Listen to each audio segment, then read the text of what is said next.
Welcome back. Democrats are in a tailspin over the Trump administration's proposal to eliminate the Consumer Financial Protection Bureau. It was established after the 2008 financial crisis to safeguard the United States against unfair business practices.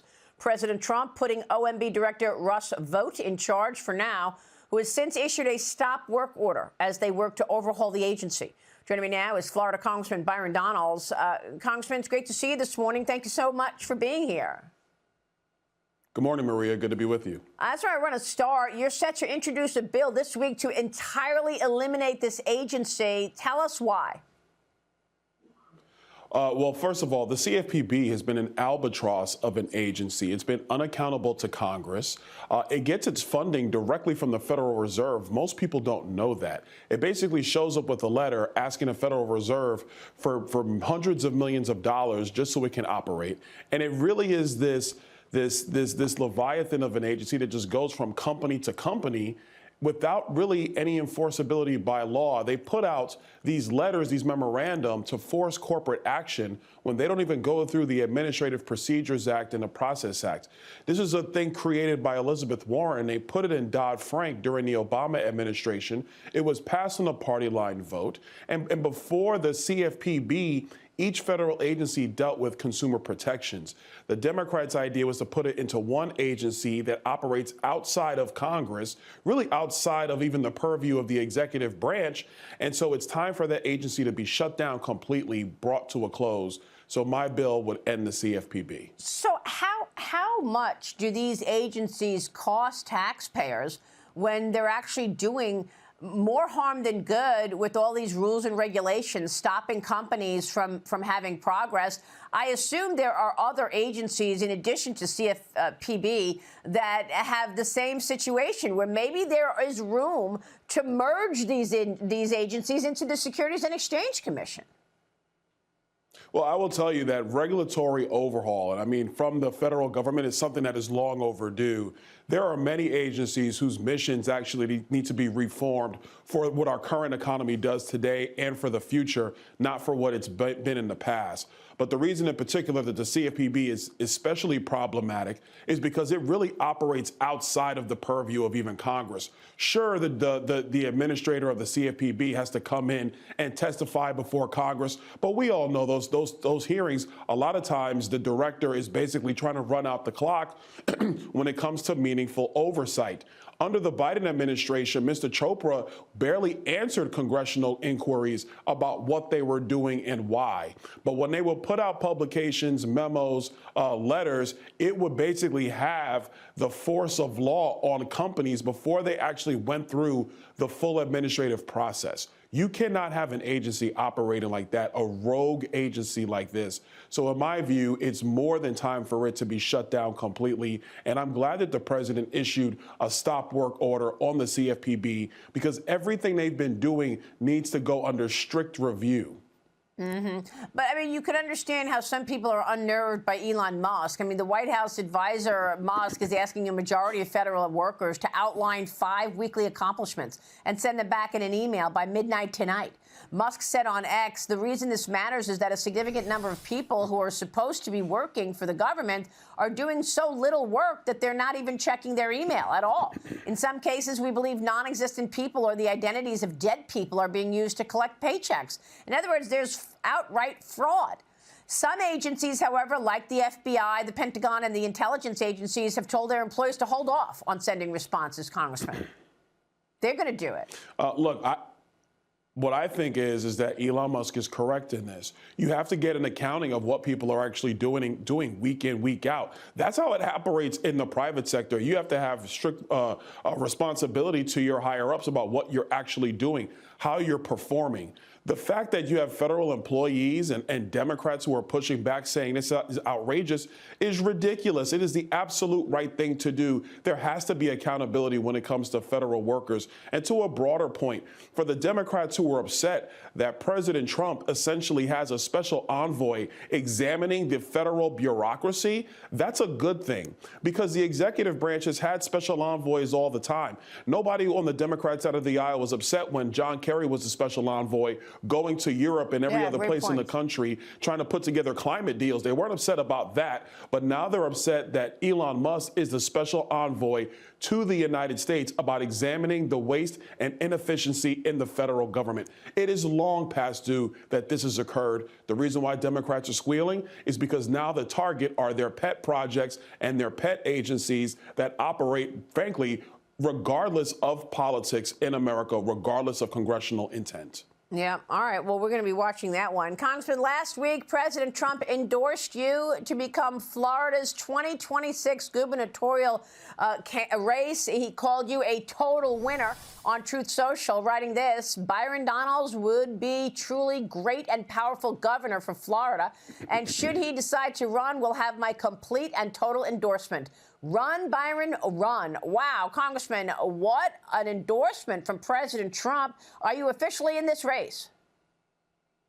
Well, we're working right now to figure out when we're going to make a formal announcement. Haven't gotten there yet, Maria, but I do want to thank the president for his support and his endorsement. I said at CPAC the other day, I wouldn't let him down. And if I choose to get into this race, I will not let the people of Florida down. But we have a lot of work to do. And in the meantime, before we even get to the gubernatorial race, we still have to get the president's agenda done on Capitol Hill. And I talked with Speaker Johnson the other day.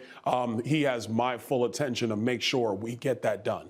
Well, you've got lots of people in the membership who are saying, you know, look, there's not enough spending cuts. There's not enough offsets. You've got the Freedom Caucus wanting less spending. And then you've got others from high tax states who want a raise in the SALT deduction. So how are you going to square this circle and get all the votes you need to pass a reconciliation plan? Well, I think we're going to be able to get there. It's not that we have competing interests. It's that there are members who want certain things. At the end of the day, the budget reconciliation process is going to be centered around how much money we are going to cut and reform in mandatory spending. We are spending $7 trillion a year, but we only take in $5 trillion in taxes.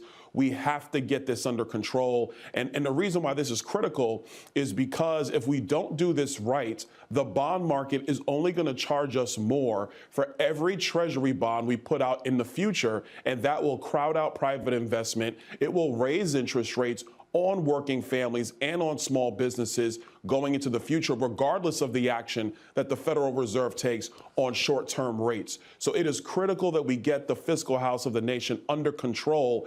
This budget reconciliation process gives us the ability to do that. And I will add, whether our colleagues are in marginal districts or ruby red districts, cutting back the waste and growth of the federal government, especially since COVID-19, will put America on a smooth fiscal trajectory.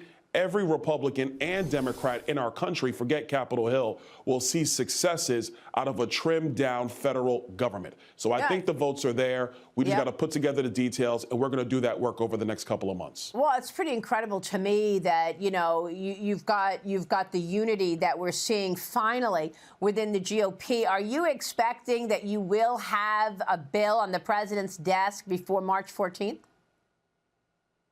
Well, that's for spending. And I think that for the discretionary spending aspects of the federal government, I think we're going to have that situation done by March 14, and we'll go ahead and keep the government moving. In terms of budget reconciliation, my crystal ball, I would say, well, we might be done by June or July, but that'll be plenty of time for a reauthorization of the Trump tax cuts and then some of the new proposals that President Trump campaigned on and won on, like no tax on tips, no tax on overtime, no tax on Social Security, expensing, 100% expensing for small businesses, et cetera. The ECCA when it comes to education tax credits for families in our country. I think all those things get in as well. It'll probably be around June when we get all that done, because we're going to have to figure out how we're going to change the federal spending slope when it comes to mandatory. But I'll stress to you, Maria, again, you get mandatory spending done, it unlocks so many other things. And I know the Democrats will just scream to the hilt saying, oh, you're cutting spending, you're cutting spending. But America, we need to be serious. We are spending vastly more money than we were before the COVID-19 pandemic. And a lot of this spending was because of COVID-19 that the Democrats just kept in place irresponsibly. COVID is over. We have to get back to pre-COVID spending trajectories. We can do that this year while still maintaining the benefits for people who are, children, people who are disabled, parents who are single with multiple kids, who live below a certain level of income in this country, stuff that these programs were designed for. They've been massively expanded because of COVID. It's time to bring them back into shape for their original intent. Yeah, I mean, I have the numbers in front of me. I was just looking for my notes from the Committee for a Responsible Budget. 76% of all of the spending is mandatory spending. But I'm just wondering if under that title of mandatory is really not all the mandatory. I mean, it's not just Medicare, Medicaid, and Social Security. What else is hidden in there that actually you could eliminate? Oh, I'll give you one good example. The IRA tax credits, the Green New Deal tax credits, that's mandatory spending, Maria. All that needs to go. Look, Joe Biden and Kamala Harris and the Democrats used inflation as an excuse to push the Green New Deal. They threw out, basically, according to the street, about more than $1 trillion worth of these Green New Deal tax credits for energy stock that is not consistent baseload power for the United States. Yep. So in my view, we need to completely eliminate those tax credits, and that'll give us a good chunk of money towards the actual pro-growth things that the United States needs. Those tax credits are valued anywhere between $500 billion to $1 trillion.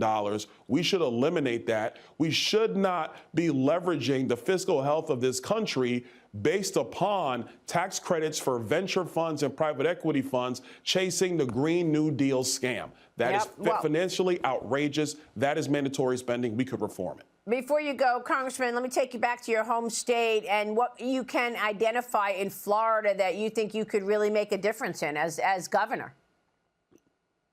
Oh, well, the number one issue in our state is insurance, Maria. Insurance and, of course, housing affordability. The great thing about our state is that we've had great leadership over the years. Governor DeSantis has been tremendous. Governor Scott before him was tremendous. People choose Florida year after year after year. And so as kind of a byproduct, our housing market becomes more expensive. But insurance, we have to dig in and address that. And frankly, everybody around this situation is going to have to give a little. We're going to have to make sure that carriers are responding to the claims of our citizens promptly. And we got to do everything we can to try to maintain some stability when it comes to insurance premiums. It's a tough problem that we're going to have to get into. But if we can solve that one, it will be to the betterment of the people of Florida. All right, we will leave it there. Congressman, we'll be watching your journey. And of course, once again, congrats on President Trump endorsing you for governor of Florida. Good to see you, sir. Thank you. Thank you. Congressman Byron Donalds. Stay with us. We'll be right back. Joining me now is Ohio Congressman Jim Jordan, chair of the House Judiciary Committee. I would love to see this attitude brought into any place in the private sector. And by the way, these people are not getting paid minimum salary. We're talking about the average federal worker's annual salary and benefits is $144,000. And they're objecting to being asked just 5 little things that they may have done last week. Are you kidding me? How dare the President of the United States tell people to come back and work in person and tell us what you do? I mean, that's all this is. And yet, oh my goodness, you would think this is something that you can never do. How dare they ask that? This is how out of touch. I think you had someone on order. This is how out of touch this town is with the common sense of regular Americans across this great country. And when I talk with folks, they're fired up about. They like what President Trump and Elon Musk are doing. They like the fact that there's a focus on you work for the taxpayer. And if you're not working for the taxpayer, if you're not showing up to work, if you think you can work remote and not tell us what you do all week, that's not going to fly any longer. God bless these guys for doing what they're doing. And again, in the private sector, I was just talking to Martha McCallum about it. In the private sector, you ask somebody what they're doing. A boss comes by, asks, an employee would love to tell you all that he's doing. He loves to be a little, not just for bragging rights, but to get a pat on the back, to be appreciated. In the bureaucracy, it's not about what you do. It's how you can avoid doing anything at all. I mean, that is the nature. I understand. I'm going to get letters from all these federal employees saying what we do is so important. I understand there are people who really do work their heart, but there are a lot of people who don't. And if they can't name 5 damn things that they do for us, from little things from last week, I don't think they should be here. Do you? You can you can name 5 things you've done today. I mean, I met with a member of the European Parliament today. I met with our personal staff. What's going on in our district? I met with our committee staff. We got 4 hearings this week. I mean, you can just got done with a meeting with the chairman, Republican chairman in the House of Representatives. You can go through. There's all these kind of things that you're involved in. If you can't name what you're doing, maybe it's because you're not doing much and not really serving the taxpayers like you're supposed to. Well, whether they like it or not, Elon Musk and DOGE are saving taxpayers billions of dollars already, and they're going to continue to do so. We're going to talk about the court battles to stop them from doing that in a moment. But there are certain people, you know, there's this idea that if he gets the $2 trillion in savings, we should get cut a $5,000 check to every taxpayer in the United States, which seems, at first I was kind of wobbling about maybe it should go to pay down to debt, but no. Americans deserve to get payback right now. That's what they need. They want $5,000. But here's what, and I'm sure you've seen this clip. It's their money. I want to just play a clip. It's their money. Congresswoman Crockett came out with one of the most outrageous things I've ever seen. I'm going to play that and get your reaction. Roll it. We are not in the business of giving out money. And honestly, I don't know what $5,000 will do for you if you are unable to find a job, because I am telling people we are headed towards a recession. First of all, it ain't your money, Congresswoman. It's our money, and we should be able to decide how it goes to good use. And frankly, it would be a lot of good use in people's pockets. Secondly, it just shows, like you said, how out of touch they were. $5,000 is a lot of dollars to the average American. Maybe not to somebody who's making her salary and benefits and perhaps trading stocks on the side, but for the average American, it's a lot of money. Go ahead. No, I think you're exactly right. The money belongs to the people, the families of this great country. It's their money. It's not the government's money. That's the biggest difference between conservatives and the left is the left thinks government has all the control. The bureaucrats should run everything, not the elected people, and we control the money. It's our money. No. It belongs to the families and the taxpayers of this great country. And if we can give it back to them, I'm for doing both. If we achieve this savings that we're setting out to do, $2 trillion as Elon has talked about as a target, give some of it back to the people, it's their money, and then we do have this deficit problem we run every year and this huge debt that's piling up. Let's use some of it for that. But certainly give some money back to the American people. After all, it's their money. Now, Congressman, all of these lawsuits, I tell you, they look for all the world to me like the lawfare that we saw in months and years past against Donald Trump and other efforts by the American people to get what they want, to get what they voted for. Is that the way it looks like to you? Because it looks like lawfare to me and a lot of other people. No, this is the left. I mean, I say the left and the Democrats, instead of helping us stop the stupid spending that's going on that Elon Musk has shown, they go after the guy who's exposing the stupid spending. I think we should work on just stopping the stupid spending. So no. They want it to continue. Most of the left, lives off of big government, whether it's some organization getting a grant from them or whether it's just the bureaucracy itself.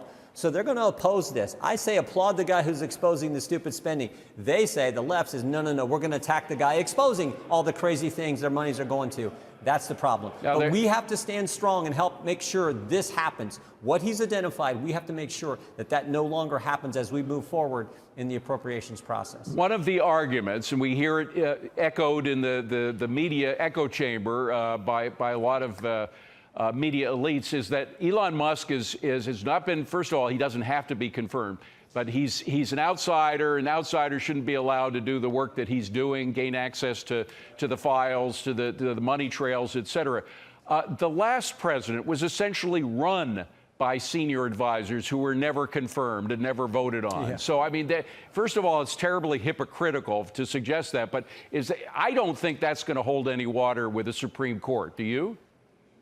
No, I mean, look, this is, again, a fundamental difference. President Trump put his name on a ballot when he ran for the position of President of the United States to head the executive branch. Article 2, Section 1, first sentence, power in the executive branch is vested in a president. He put his name on the ballot. He got elected. During the campaign, he said he was going to create this DOGE department. Elon Musk was going to run it. It was clear what was going to happen. And we, the people, 77 million of us, said we want that model. It's consistent with Article 2 of our Constitution. And now that he's implementing it, the people on the left who think Dr. Fauci and all the unelected people are smarter than the rest of us, that they should have the power, which is not according to the Constitution, they're all mad. That's the fundamental fight. I'm actually with the guy, we the people, put in charge, not with the bureaucrats who think they're smarter than David Asman and Jim Jordan and all your viewers. That is BS. So that is the fundamental fight, and we have got to win this if we're going to protect freedom and liberty moving forward. Right on. I agree with you on that. Let me quickly talk about the Senate bill that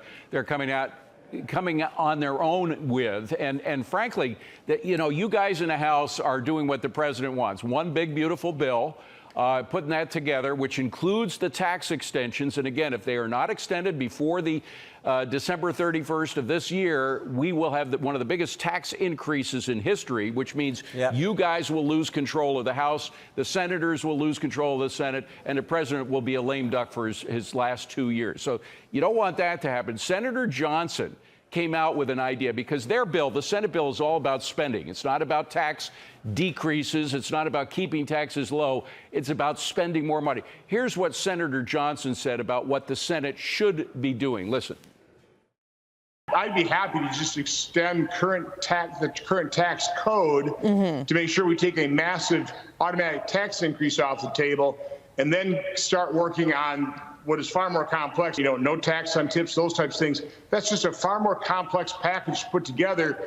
So why doesn't the Senate at least do that? Just extend the current tax code that way, and maybe later on you can put in what the president wants to add in, the no tax for tips, all the other things. But just make sure that the deadline doesn't pass and we get this huge tax increase.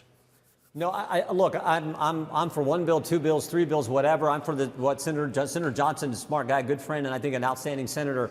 If that concept and that plan works, I'm for that too. I'm just for getting, doing what we told the voters we were going to do, doing what they elected us to do. What I do know is what the budget resolution that's coming out of the House Budget Committee and slated to be voted on tomorrow, it cuts taxes, it cuts spending, it helps national defense, and it secures the border. Sounds like we're being Republicans. It sounds like we're doing exactly what we said. Well, why doesn't the Senate get it, Congressman? Well, because they don't know that if we can get the votes for that, and frankly, we're still working on that in the House. And so if we can't get the votes for that, then you kind of got to break it up. Senator Johnson's plan, I think, would be just fine, too. But what we got to do is what we told the voters we were going to do. That's what President Trump's doing. That's what Elon Musk is doing. Let's make sure the House and the Senate do the same. Very quickly, I'm way over time here, but could the blue state Republicans, the ones who want to see the cap lifted on the state and local taxes, the SALT tax deductions, they want to see a big change in the tax system, would they be satisfied with just extending the tax cuts and then waiting for another bill eventually in year 2 or 3? Yeah, and I think you've cut to the chase. It's a real question, because I think in some ways they view it as leverage to get what they need for their constituents, some relief on the SALT issue. So again, that's why we focused on one bill where you can put all those different, competing in some cases positions together and come up with a bill that's consistent with what we told the voters we're going to do and good for the country. Jim Jordan, you're the best. Thank you very much for being here, Jim. Appreciate it. Breaking news on DOGE's cost-cutting crusade. A federal judge, the same one who blocked Trump's birthright citizenship order, has now blocked the Education Department and Office of Personnel from sharing data with DOGE.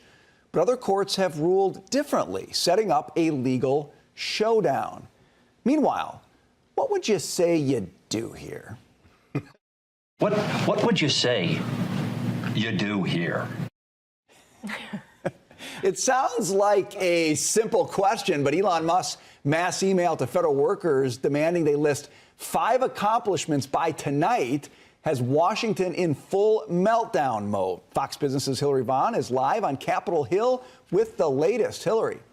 Hi, Brian. Well, Elon Musk's request to have government employees tell him 5 things they did last week is hitting a nerve. While most people would love for the opportunity to brag to their boss about everything that they accomplished, some people in government who are paid by you and work for you think that they're too good for that. Democratic Senator Tina Smith attacking Musk over this request using her favorite D word, and it's not Democrat. Smith saying, quote, "This is the ultimate D-boss move from Musk, except he isn't even the boss, he's just a D." Musk says he's already received a large number of responses and says those people should be considered for a promotion. Other Democrats say a CEO would never ask their workers to do this. Imagine that you got this email tomorrow from your boss's boss's boss's boss's boss, who knows nothing about what you do. This would be like Tim Cook sending that email to every single Apple Store employee. If Tim Cook did that, we would say Tim is past his due date and doesn't know how to run a company anymore. Musk says this is not that complicated. It's a pulse check, saying, quote, the reason this matters is that a significant number of people who are supposed to be working for the government are doing so little work that they're not even checking their email at all. In some cases, we believe non-existent people or the identities of dead people are being used to collect paychecks. In other words, there is outright fraud. Republicans think this is a great idea. The price tag that the taxpayers pay is right at $271 billion a year.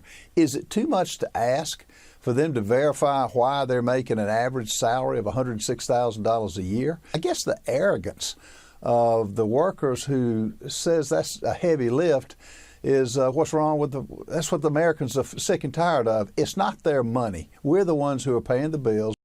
And Brian, federal workers have had over a month to get back to work for the government in person. Elon Musk says starting this week, those who are failing to show up in person to work are going to be placed on leave. Brian? Got to get those carpools going again, Hillary Vaughn. Yeah. Great stuff. Thank you. And Trump, well, he's all in, calling the cuts long overdue and telling Musk to get more aggressive. The administration has already slashed 2,000 USAID jobs, is cleaning house at the Pentagon and cutting millions in Biden-era green grants. But Kamala Harris, who knows a thing or two about wasting money, is sounding the alarm over the DOGE effort. Some see the flames on our horizons, the rising waters in our cities, the shadows gathering over our democracy, and ask, what do we do now? But we know exactly what to do because we have done it before. All right, I'm going to the most polite person on this panel to start because I'm curious about the reactions we're going to get. I want to go to Lydia Who on this. Lydia, yes, that's right, Lydia. You're that person. So nice. Bring some facts to bear on what's going on here. This debate is totally impolite. What's really going on? You know, I want to highlight something that you said when you introed this entire segment, which is that Americans can't even tell what their government is doing for them. That's really what all of this is about, is that we've gotten so bloated and inefficient. You ask the regular person, you can't even figure out what's going on. This is being highlighted by a report that's actually coming out today from a great organization, you know it well, Open the Books. Mm-hmm. They audit routinely government spending and efficiency processes, and they're saying essentially this. They say there are 75 defunct or obsolete agencies, underscoring how outdated just record keeping obscures accountability. Americans face significant challenges understanding just the composition and the cost of their own government. So that's what we're talking about, is the cost. They drill down even further, highlighting specific agencies. We've talked about USAID a lot.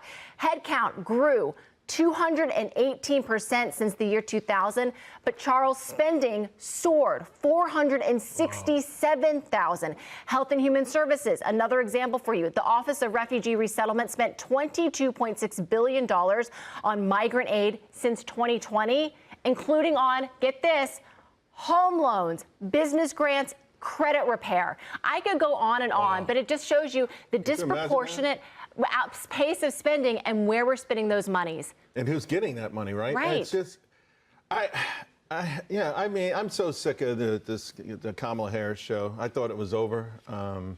Still here. Just getting started, Charles.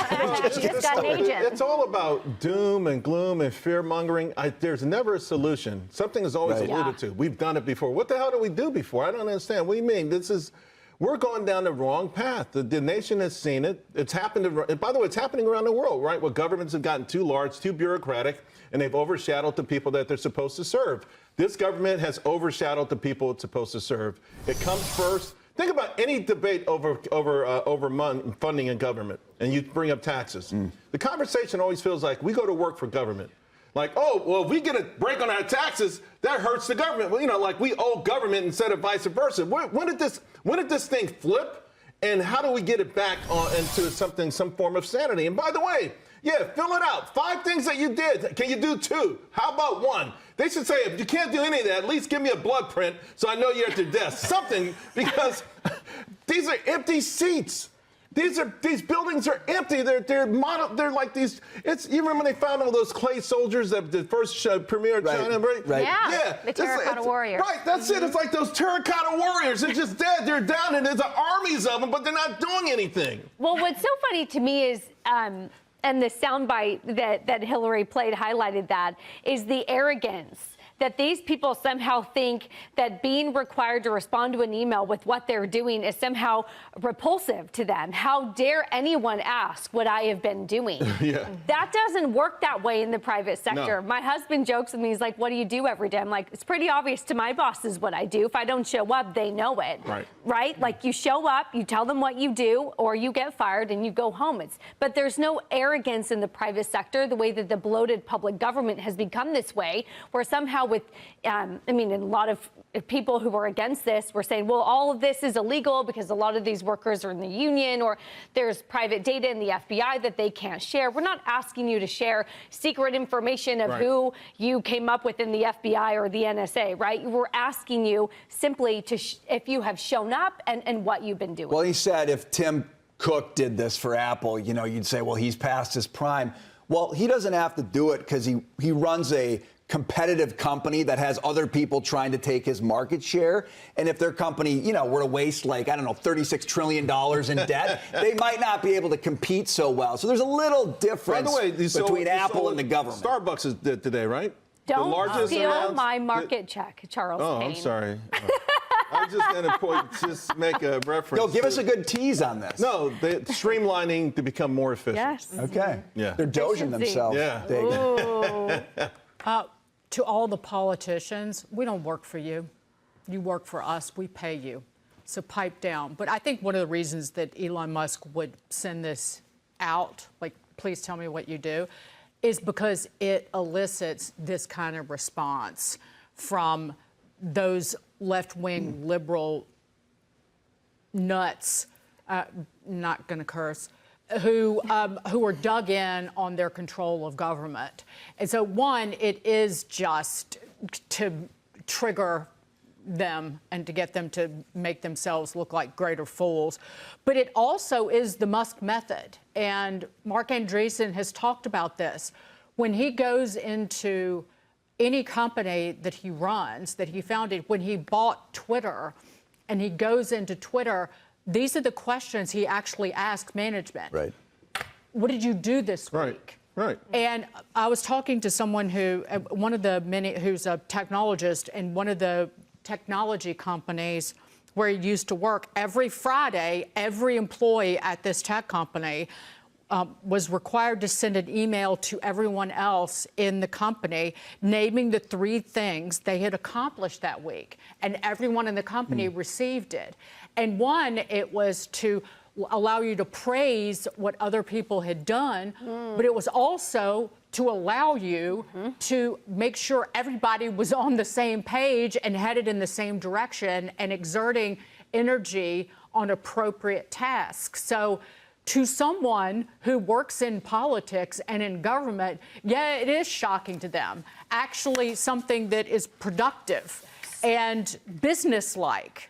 Yeah, it really catches them off guard, doesn't it? It's not a waste of time and our money. Accountability. That's the bottom line. One of their 5 bullets is probably going to be, I wrote this email, and I haven't done that in a while, so give me a break. Taylor, we talked about Starbucks earlier. Charles gave us a little runway on that one. I know. What's going on with Starbucks? He pushes forward our market check. I love it. So, yes, Starbucks coming out this morning, laying off about 1,100 corporate roles, again, to streamline, reduce duplications, and make sure that they're being super efficient. In addition, they're doing about a 30% reduction in menu items. So pop quiz, raise your hand in the last year if you've ordered a Frappuccino or a white hot chocolate. Nope. Good, because that's one of the items they're probably getting rid of. The orange mocha Frappuccino is going away. They've said several Frappuccino beverages and the white hot chocolate. Okay. We'll That's not find my out. drink. I'm a black coffee kind of guy. That's staying, right? Yes. Straight black coffee. Back to basics. Would it surprise you if they got rid of it? Well, see, Maybe not. I don't know. That might be a bad sign. The chair of the House Oversight Committee, Congressman James Conant, joining us this morning. Congressman, you've been investigating the Biden family business dealings for more than 2 years. What are the chances of holding them accountable despite Biden pardoning his family members? Well, I personally don't think the pardons would hold up in court. I mean, I would hate to be the attorney who would have to argue how a president can legally pardon his entire family preemptively for an 11-year period. I mean, that's not going to fly anywhere. But at the end of the day, the ball is in Pam Bondi's court. Look, we did the investigation. We proved the Biden family took tens of millions of dollars from our adversaries around the world. Joe Biden lied about it. He knew about it. He met with every single person, even though he said he never met with any of them.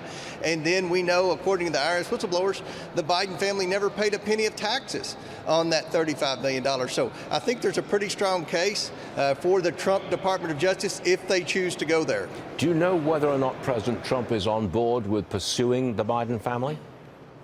I have no idea. I think that's a question you'll have to ask him. I support whatever decision Donald Trump makes. The most important thing in our investigation was that the American people learned the truth.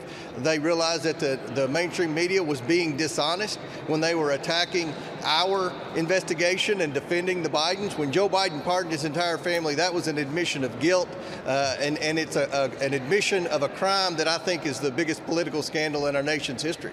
Got it. Next one, Congressman.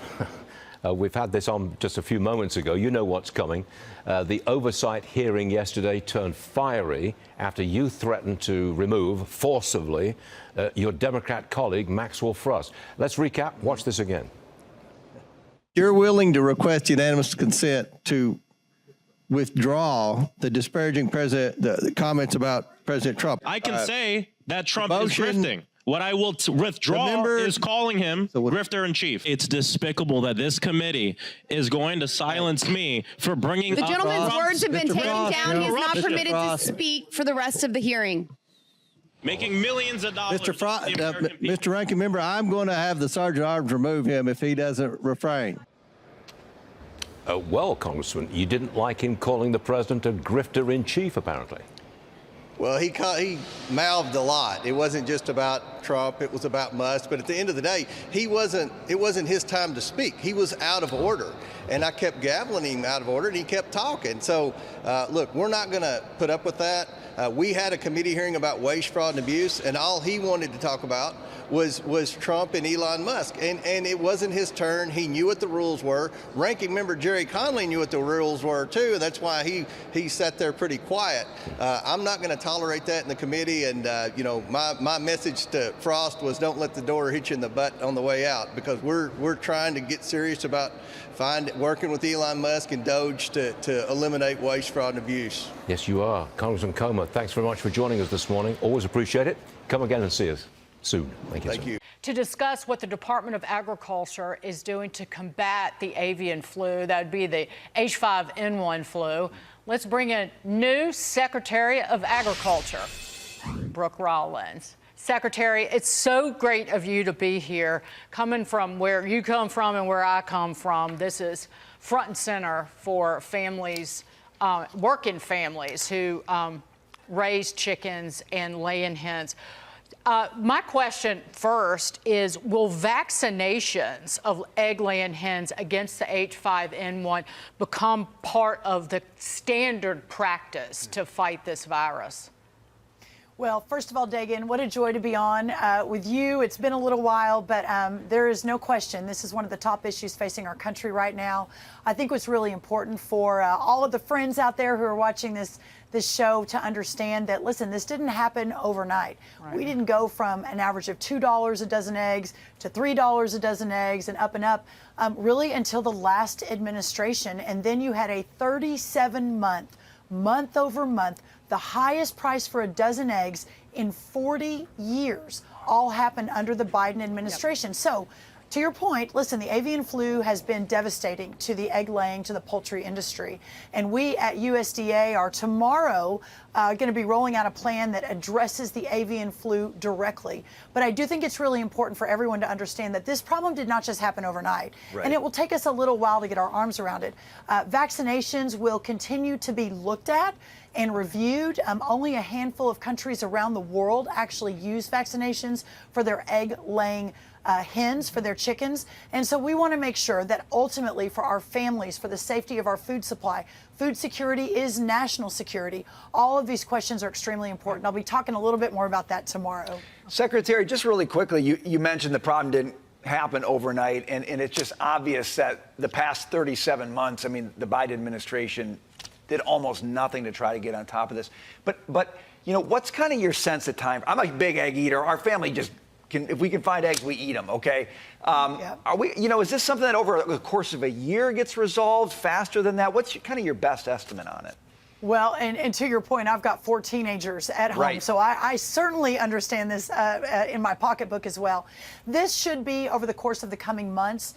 We are rolling out a pretty significant plan tomorrow that is sort of an all-of-government approach, but also, and perhaps differently than the last administration, working with those on the ground, the governors, the mayors, the local government officials, the ag commissioners, the state veterinarians. What's important in Iowa may not help that much in Texas, and Alabama to New York. So ensuring that we, again, have an all-of-government approach. We're moving at light speed to ensure we're bringing relief as soon as is humanly possible under this administration. Have the supplies, egg supplies, improved, Secretary? They will. We have had to depopulate under the Biden administration almost 150 million hens, which is hopefully that will never happen again for a lot of reasons. We are beginning to import. I just met with Ag Commissioner of Texas, Sid Miller. He let me know that they are working to import some eggs from the country of Turkey, not turkey eggs, but the country of Turkey. So there will be some slight import, I think, to immediately address the shortage. But eventually, we will get our arms around this. We will hopefully solve for the avian flu. We will get the cost of inputs down. Right. We will lift regulations. And ultimately, it is not just one reason that eggs are so high. It's a myriad of reasons that we are working to solve every day. Want to get you on this one, too, Secretary. So your department is looking at banning buying junk food with SNAP benefits. And on its surface, that sounds completely reasonable to me. And I wonder why that hasn't happened before. Talk a little bit about that. You know, when you think about Joe the plumber, right, from Fort Worth, Texas, my hometown, who works every day, he gets up, he works every single day and pays his taxes every single year, and you think, what is the best use of his tax dollar that he's putting into the system? I think no one in America really thinks that we should have no safety net. I think we all agree that this is America. A safety net is important, and getting food into the mouths of perhaps hungry children is important. But this is the nutrition program. These are food stamps to allow nutrition to move into some of these poor communities and poorer families. The idea that Joe the plumber's tax dollar is paying for sugary drinks, candy, etc., to at a time when these kids need nutrition more than any other time, I don't know that anyone thinks that's a good idea. So working with Bobby Kennedy, Secretary Kennedy, ensuring, and most importantly with our governors around the country, we just had 46 of them at the White House late last week and through the weekend. I got to sit down with many of them, Republicans and Democrats, who really want to work with us on this. And I think we're going to make some really healthy changes for our country. Amen. Your department is also investigating the University of Maine for openly disregarding President Trump's executive order, keeping men out of women's sports, naturally. And we couldn't pass up the chance to revisit this classic Trump exchange with Maine's governor. Watch this. Is Maine here, the governor of Maine? Well, not here. Are you not going to comply with it? I'm complying with state and federal laws. We are the federal law. Well, you better do it. You better do it because you're not going to get any federal funding at all if you don't. And Secretary Rollins, the University of Maine receives over $100 million in USDA funding. Well, I was sitting in the room for that exchange, and I knew this was not going to end well for the governor of Maine. As soon as she started down this path, I thought, whoo, that is not a good idea for a lot of reasons. The law is the law. The president is very clear. The American people are behind him. He was elected with a popular vote, not just 312 electoral votes. When you poll this issue, 80 to 90% of Americans believe, as the president and our administration does, that it is illegal to have biological males competing in women's sports. And so when you're not going to comply, the president is a get-it-done leader. And he's going to look for reasons to ensure that you do what the government says what is legal to do. So yes, so USDA, Department of Education, these states get a lot of federal funding. And so if they're not going to comply, every tool is on the table to ensure that the will of the American people and this administration is being executed. And this is just one example of that. Secretary Brooke Rollins, what a pleasure. Please come back often. Thank you. I would love to. Thank you both so much. The door's open, so to speak. And now I sound like I'm Anytime. from Texas. Brooke Rollins, thank you. Thank you all. Welcome back. President Trump signing an executive memorandum limiting China's access to U.S. markets as part of his America First investment policy. It orders the Committee on Foreign Investment in the United States to block Chinese investments in sensitive sectors like technology, energy, and defense. It also looks into new auditing standards while pushing Mexico to impose its own tariffs on Chinese imports. And it aims to limit investment from U.S. pension and endowment funds into Chinese companies. This is a subject that we have been talking about for years. Joining me now is Heritage Foundation Senior Research Fellow for China and National Security, Steve Yates. Steve, good to see you. Thank you so much for being here. Have you taken a look at the America First investment policy memorandum that President Trump put out this week, and give us your reaction? Well, thank you, Maria. Yes, it has a familiar ring to it. A lot of us have worked on things that are part and parcel of the building blocks that are in this. I think it is the most significant adjustment to American policy towards China since the Reagan administration, at least. It does so much that's so important to make it so that Americans are safer, more prosperous, and better able to cooperate with our allies. So I think it's an immense down payment in the right direction. Emphasizes not transferring wealth and opportunity to those who don't give us reciprocal access to their networks and have used the capabilities we've transferred against us.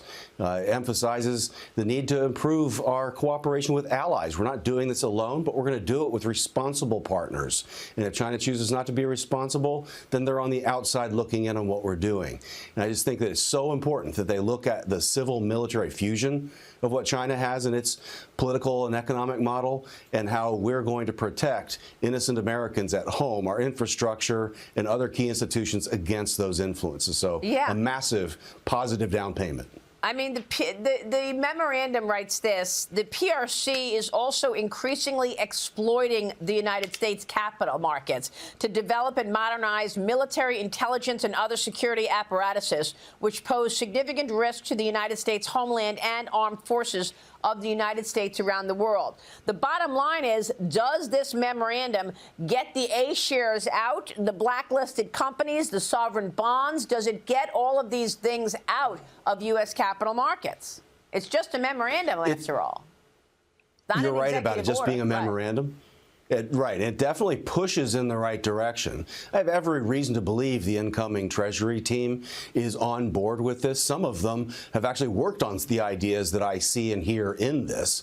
And so I think it's really the president giving the strategic guidance from 30,000 feet. And he's going to press really hard on his appointed team to deliver executable orders to make this so. I mean, for far too long, you've talked about it more clearly and sustained way than anyone. China has been able to enter our markets on terms no one else enjoys, not even Americans.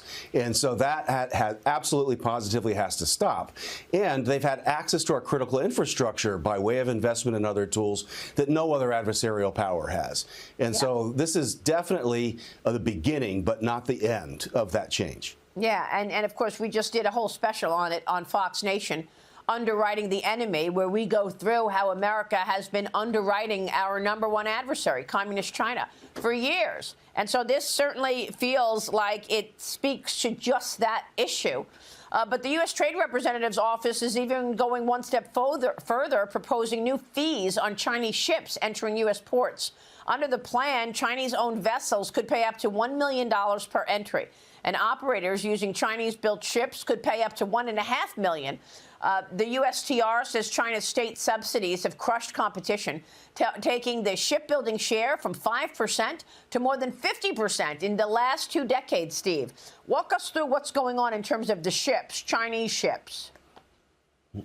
Well, as you know, there's a lot behind what's happening when a ship arrives at port. A lot of things have happened, and what they're using is the very familiar tool now of tariffs to try to create barriers and derive revenue, at least as a penalty, and perhaps as a strategic weapon to get adversaries who are manipulating market forces by subsidies, kind of laundering things through state-owned enterprises or what have you, so that this unfair competition is hollowed out our industries that run our critical port infrastructure.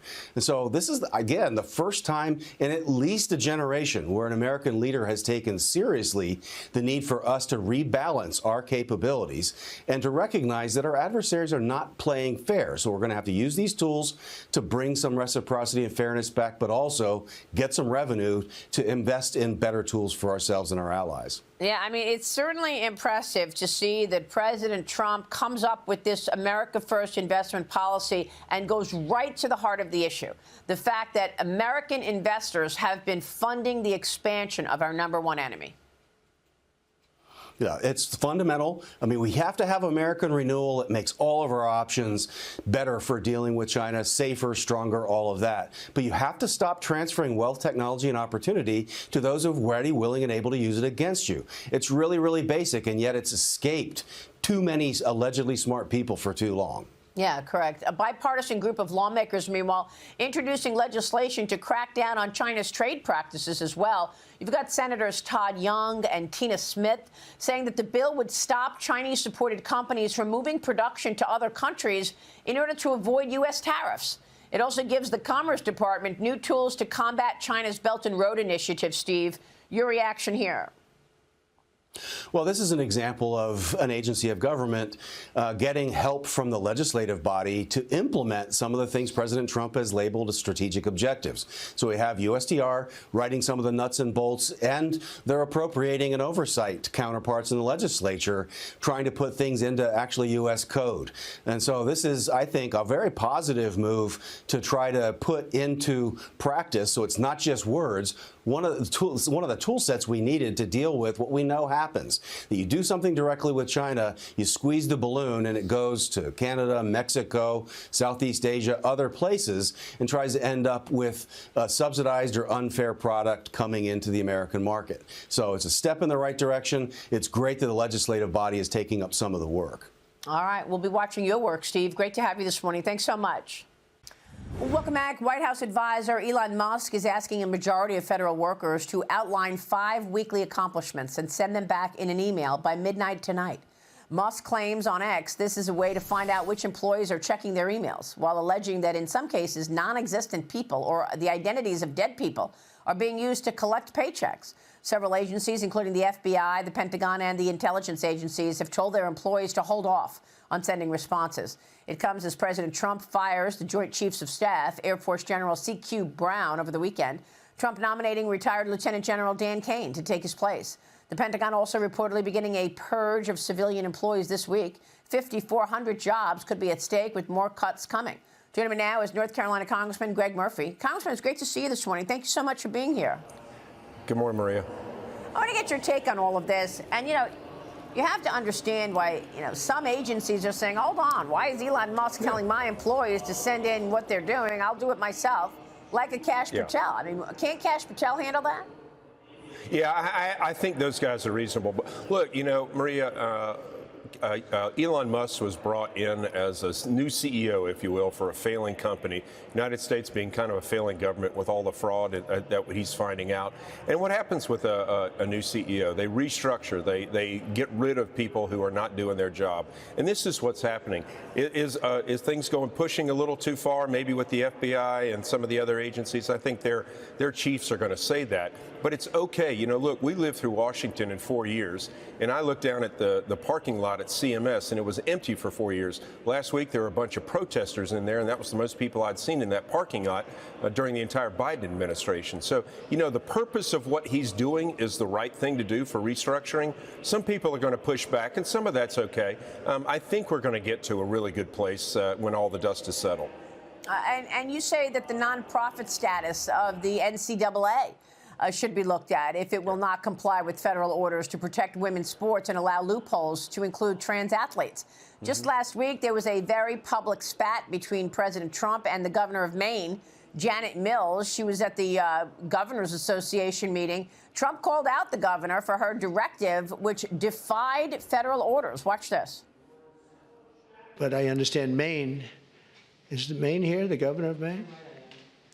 Down here, Are you not going to comply with it? I'm complying with state and federal laws. We are the federal law. Well, you better do it. You better do it because you're not going to get any federal funding at all if you don't. And by the way, your population, even though it's somewhat liberal, although I did very well there, your population doesn't want men playing in women's sports. So you better comply because otherwise you're not getting any federal funding. See you in court. Every state, good. I'll see you in court. I look forward to that. That should be a real easy one. Wow, Congressman, President Trump was not amused. No, you know, we've lived in bizarro world, Maria, for the last 4 years where people get to change their sex willy-nilly. And we've seen instances time and time and time where a man has dominated a woman in sports. I mean, even a poor volleyball player, a female volleyball player was injured, had a severe concussion from a man slamming a ball into her. You know, look, I'm all about it's fine if those folks believe who they are, but they don't have the right. And look, Lord, I've been a physician for 35 years. Just taking certain hormones doesn't change your muscle structure, doesn't change your mitochondrial DNA. It does not change your advantage that men have over women.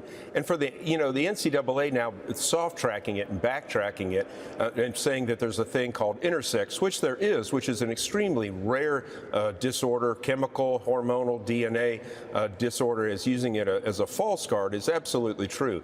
Point blank, women should not be playing in men's sports any more than women are going and trying to play in the NBA. This is ridiculous. We're living in bizarro world. It's an 80-20 issue, and it needs to stop. I mean, who's the mayor listening? I mean, who's the governor listening to there in Maine? Well, I mean, yeah. What does she see that we don't? I don't know. She's pandering to her far-left constituents. And, you know, as Carville said the other day, if you're going to get stuck on transgenderism, it's a losing issue. Meanwhile, let me get your take on what's going on in terms of these deals that President Trump is making. French President Emmanuel Macron is set to visit with the president today at the White House. The Russia-Ukraine war set to be a major topic, of course, but also tariffs likely. Ukraine's deputy prime minister now says they are in the final stages of negotiations on a minerals deal. They're committed to completing the deal as swiftly as possible after Ukrainian President Zelensky initially balked at signing any minerals deal that's considered repayment for aid that was given to him under the Biden administration. Zelensky told reporters at a press conference in Kyiv, we agreed that with Biden that this was a grant. A grant is not a debt. Zelensky also says that if it is peace for Ukraine and if you really want me to leave my post, I'm ready. He also added that he'd step down if Ukraine was granted NATO membership. I asked the Treasury Secretary Scott Bessent about it yesterday on Sunday Morning Futures. Here's what he said. The first part of this is a partnership between Ukraine and the U.S. that involves strategic minerals, energy, and state-owned enterprises where we set up a partnership and we are only looking forward. What it does not include is a military guarantee. But what it does include is an implicit guarantee that if the United States of America is heavily invested in the economic future, deal will be signed, and this will give President Trump a lever, and it will be a strong signal to Russian leadership that the U.S. is in a serious partnership with the Ukrainian people. Congressman, your thoughts on this deal and what it could mean for future deals where America taps into some of the growth of the items that we need, less reliance on the Chinese supply chain. I think it's great. I think it's a brilliant idea. It solves many problems. Yeah, get rid of the Chinese supply chain, the critical minerals that we need. Right. But implicitly, you know, just as was said, implicitly denotes security issues without being in NATO. They're not going to. Russia's not going to attack again and go against an American company, American enterprise, while we're fully invested there. You know, Trump is the art of the deal, and how it all works out is how he works his magic. I think again, it's going to come to a good spot where Ukrainian sovereignty will be spared, its security will be ensured, and American payback, really, for all that it's done for Ukraine will also happen. I think it's a great idea. What do you want to say about President Trump's first 30 days in office, Congressman? I mean, it was you and I who had a conversation about Joe Biden more than a year ago, where you correctly pointed out that there were serious mental issues underway. You're a doctor. By trade yourself, and you pointed out that there were mental issues here, and that, you know, it's unbelievable that the media wouldn't point it out. He's the commander-in-chief after all. And here you have President Trump coming in the first 30 days and doing so much. Lightning speed, really. Yeah, it's the difference between a hurricane and a doldrum. I mean, you know, after 6 months, the Biden administration, they hid him for 3.5 years. And I mean, that was really the greatest lie ever told to the American people. Trump has been an absolute hurricane, and it's throwing people off base. But the good thing is, where we're trying to bounce from one place to another, I think we end up like the calm after the storm, where things will resettle. Our federal government will resettle. You know, as Musk pointed out, there are people who haven't been coming to work for 4 years and double dipping. So, you know, it is a hurricane. There's a hell of a lot of chaos going on. But I think at the end, we really will be in a much better place as far as our government. You know, the liberals' heads are on fire. This is what they're doing in every town hall everywhere. They're just screaming. But they voted. Look, the president won the Electoral College and the popular vote, and he's doing what he campaigned on doing, is bringing sanity back after bizarro world for 4 years. I think it's great. You know, I'm not going to agree with everything that's going on these days, but I agree with not the vast majority of it. All right, Congressman, we'll be watching your work, certainly. Thanks very much. Greg Murphy on Capitol Hill. Thank you, sir. So my next guest is arguably the best professional boxer in history, or certainly the most financially successful boxer. Retiring with a 15-0 pro record, he has taken the world of business by storm with that same singular focus and drive. Joining me now, boxing legend and one of one premier nutritional supplements founder, Floyd Money Mayweather. All right, Floyd, it's great seeing you, my man. You know, I interviewed you 10 years ago before your last fight, and we played a short clip of it, and you said, listen, I enjoy being a villain. Here's the thing. You crafted a persona, and you used it for success in the ring. You've used it for success out of the ring, and I saw this interview in Forbes where you talked about the things that it takes to be successful, and it's still working for you. I had a great team, you know, just doing my homework, you know, took my time, very, very smart. And I'm saying I wasn't the only one that was smart. Right. You know, I chose smart people to be around me, very intelligent people to be around me, and I didn't do it by myself. You didn't do it by yourself, but you did have things like discipline. Those build-ups, for instance, those build-ups to the fight. Yes. You'd go to the gym at 3 in the morning, 2 o'clock in the morning, right? You were doing things. I saw a fight this past weekend, the heavyweight fight. The dude got in the ring. He was so out of shape. He should have won if he was in shape, right? I mean, you didn't take anything for granted. Hard work and dedication, prayers and belief. Throughout my career, I worked extremely hard. Never, you know, a lot of discipline. Yeah. Had to focus, but I wouldn't be where I'm at today if it wasn't for my father. Hell of a trainer, great guy, great person, and we had a great team. Yeah, you did. I want to talk about now, because yesterday in the New York Post they talked about this, and I saw it on social media. I was like, I don't know, I don't know, I don't believe it. But now it's like, my man, you've got a $400 million Manhattan real estate portfolio. Not just $400 million. So it's a lot more, but that's just one of the portfolios I happen to purchase in 2024. Wow, and that's how it's blossoming. Well, you know, the number is growing each and every day. Like I said, the number is growing each and every day. That's one of my buildings in Manhattan, and as you can see, everything down bottom, from top to bottom I own, all the way down. And I'm truly, truly blessed. Yeah, yeah. Truly, truly blessed. You're blessed. I had a guest on yesterday, a guy named Dan Pena. I don't know if you've ever seen any of his videos. Yes. He's a pretty brash dude, right? Okay. And many people say you're brash. And I wanted to ask you, as a budding Manhattan real estate mogul, about another Manhattan real estate mogul, a guy named Donald Trump. What do you think about the way he's going at it? The way he's going, he had a great press conference today, his first cabinet meeting. And his management style, the way he's going at this. What are your thoughts on the way this administration is trying to reinvigorate the country? Well, the world, I'm saying in America, we're never happy. At least I'm happy, but we're never happy. When we had Trump before, we didn't appreciate him. But I think Trump is a great president. Actually, he's the best president. In my eyes, he's the best president we ever had.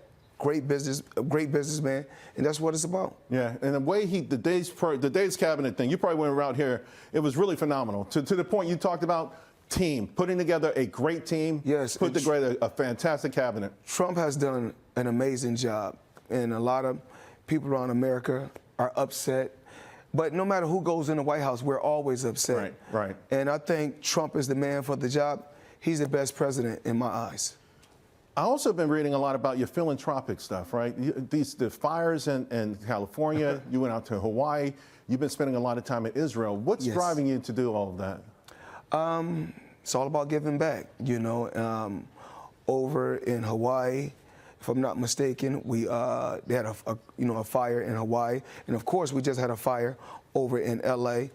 And if I can lend a helping hand and give back, why not? If I'm a man in this position and I have the resources, why not?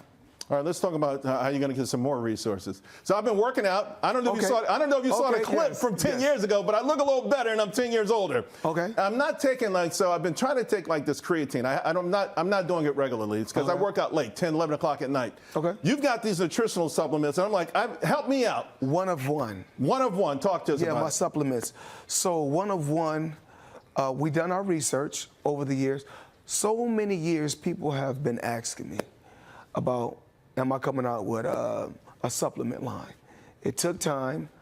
I got the right team, the right guys, done a lot of research. And these one-of-one products right here, the thing about the products is we're clean. When I say clean, very clean products. We had to do a lot of research. Right. So right here, we have the protein, we have the sports pre-workout. Now the sports pre-workout is sort of like coffee in the morning, give you that boost. But when you want that loaded pre-workout, that's going to take you to a whole nother level. And as you can see, we got creatine, we got the peptide builder, and the peptide builder is, you got to realize, a lot of times the muscles break down. Right. So that helps when the muscles break down. That's the rebuilding. That helps the rebuilding for the muscles. Right. And of course, we all need our greens, for the body. Go green. So we got the greens and I'm right hearing here. so much more about the importance of gut health. And as you can see, we have the rehydration. Right. Now, right here, you can take the rehydration. We open this up for the people at home.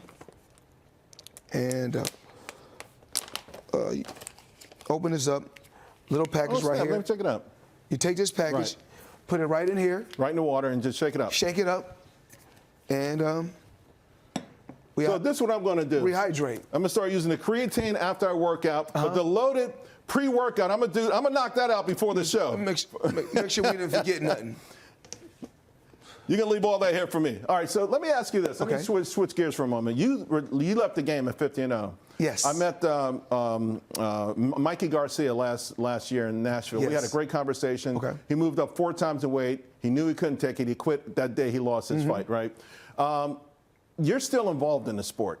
Yes. You've got some great talent, and we've got some of the fighters who are associated with Mayweather Productions. How are you feeling about the sport itself? I'm always frustrated that there's not enough great fights against great fighters. I feel like the promoters get in the way. 10 years ago, I interviewed Oscar De La Hoya. He said they were going to give him pensions and all that stuff. None of that ever materializes. If I'm able to put a fighter in position and push him to be great, him or her to be great, I'm here to help.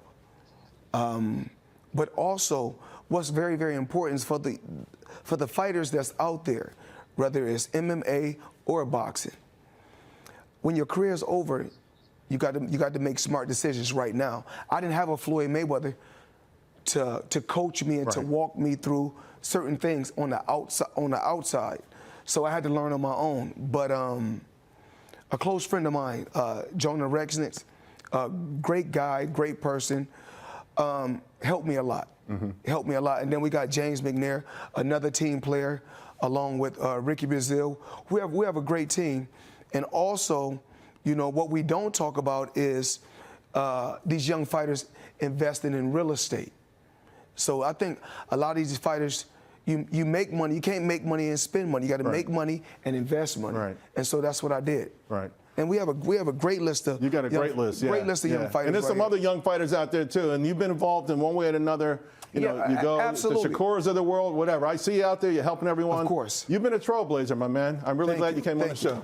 Thank you so much. I appreciate it. Yes. All right, folks, that's the product right there. One of one. One of one. Go get it now. Go get it now. And I have something for you. Oh, hold up. And there's more. Of course. You know, we don't just have a great product. We have great packaging. So, as you can see. Look at that. Nice. So. All right. When I have a little bit extra pep in my step tomorrow, folks, you're going to know why. All right. Thank you. Hey, more making money. We'll be right back. Thanks a lot again, man. Good stuff, man.